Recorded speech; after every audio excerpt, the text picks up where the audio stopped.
Et là, il se passe un truc de dingue. T'as le politique belge Louis Michel qui travaille pour l'Europe, qui vient au Congo et qui dit, vu que Kabila père est mort, on va donner le pouvoir logiquement à son fils, alors qu'il y avait un vice-président. Et ça a été justifié en disant que, vu qu'il y a des conflits, voilà, on va mettre son fils en attendant d'avoir des élections. Ça a duré 5 ans. Ça fait quand même beaucoup la période de transition. Et aujourd'hui, ça fait 16 ans qu'il est président. Et là, il est en train de vouloir changer la constitution, histoire de rester encore 2-3 siècles. Je sais pas si vous êtes au courant, mais il y a quelques années, il y avait un zoo de Congolais à Bruxelles. Et quand je te dis zoo de Congolais, je te parle pas d'animaux venant du Congo, mais bien d'un zoo humain de Congolais où des familles belges venaient toucher les petits cheveux crépus des petites filles congolaises. Ah, comme c'est mignon! Aujourd'hui, un élément qui fout bien la merde au Congo, c'est le coltan. C'est juste un élément indispensable dans nos smartphones. Ça empêche à notre smartphone de trop chauffer et ça lui empêche d'effacer toutes nos données lorsqu'il s'éteint. Tu comprends maintenant à quel point ce truc est super important. Et pourquoi c'est aussi grave? Eh bien tout simplement parce que ce sont des femmes enceintes,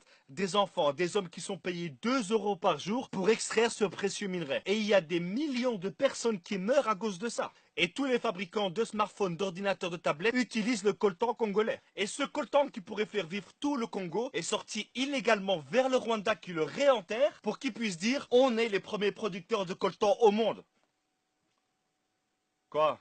Tu commences à sentir comment elle pue cette histoire? On se demande bien à qui ça doit profiter tout ça. Aujourd'hui, ce magnifique pays qu'est la République démocratique du Congo est gouverné par des États, par des entreprises qui pensent que ce pays est un portefeuille. Et actuellement, il y a un génocide qui a déjà fait plus de 6 millions de morts, perpétué par des rebelles financés par des multinationales pour pouvoir piller le sol congolais. On est tous liés indirectement au Congo par nos smartphones. C'est vrai que cette vidéo ne va rien changer. Et là, il y a plein de personnes qui vont dire mais pourquoi est-ce que tu l'as fait alors? Bah parce que seulement le fait de savoir ce qui se passe là-bas, c'est déjà un pas qu'on fait. Et un petit pas en avant dans ce monde, aussi petit soit-il, c'est quand même le signe qu'on avance. Donc les amis, je vous invite à partager un maximum cette vidéo. Il faut que les gens soient au courant de ce qui se passe là-bas. Que les gens sachent ce qui se passe au Congo aujourd'hui, et d'ailleurs depuis des décennies, et sous l'indifférence générale. Merci à tous, et que Dieu bénisse la République démocratique du Congo. Et donc quand je parlerai de Congo, je parle évidemment de la République démocratique du Congo. Le Congo est le deuxième pays le plus riche au monde, et je te jure, ce n'est pas une blague, mais malheureusement, vu que les Congolais ne bénéficient pas de leurs propres ressources, bah du coup c'est le deuxième pays le plus pauvre du monde. Aujourd'hui ce qui se passe au Congo c'est complètement la folie. C'est scandaleux mais t'es pas prêt. Je dis aujourd'hui mais ça fait quand même un bon moment que ça dure. Tout ça a commencé avec l'ancien roi de Belgique aka Léopold II et la conférence de Berlin. Et le concept de cette conférence est tellement dingue que j'ai été vérifié pratiquement 100 fois pour être sûr que c'est pas un fait ou une légende. C'était une conférence où il y avait une énorme carte de l'Afrique, plein de pays occidentaux, tu sais des mecs avec des grandes moustaches et chacun choisissait une partie de l'Afrique. Chacun prenait ce qu'il voulait de ce continent dans le plus grand des calmes airs. Et évidemment, sans demander quoi que ce soit aux Africains. Et à ce moment-là, t'as Léopold II qui dit, bon, personne veut le Congo, c'est bon, je le prends. Je sais pas si tu te rends compte, hein, mais à lui tout seul, il a décidé de prendre tout le Congo. Et là, t'es en train de te dire, ah, je comprends. Et donc, le Congo appartenait à la Belgique à ce moment-là. Non! Il était roi des Belges, mais ça n'appartenait pas à la Belgique. Ça appartenait à Léopold lui-même. D'un côté, il avait son boulot de fonctionnaire de roi, et de l'autre, il avait sa petite épicerie de 2 millions de kilomètres carrés. Et c'est exactement à partir de ce moment-là que tout est parti en vrille au Congo. Il a commencé par mettre des entreprises pour prélever le caoutchouc, mais quand il avait besoin de terres qui malheureusement appartenaient à d'autres êtres humains, les négociations, elles étaient super simples. Je te donne 3 vélos, une casserole et tu me donnes ta terre. Et évidemment, si la personne d'en face refusait, c'était encore plus simple. Tu me donnes ta terre ou je te prends la vie. Et avec ses explorations, ses exportations, cette envie de richesse, il a à lui seul décimé pratiquement 15 millions de personnes. Ce qui représentait à l'époque quand même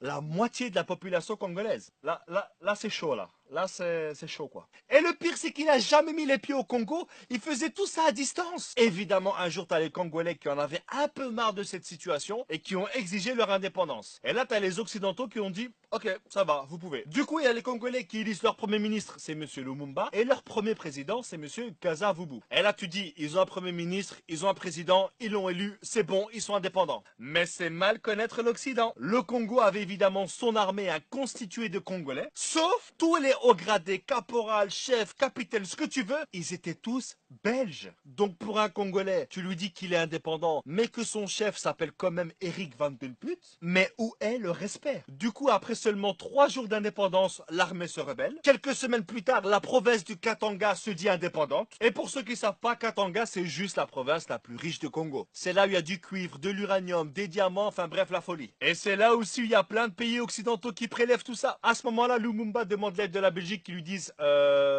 non.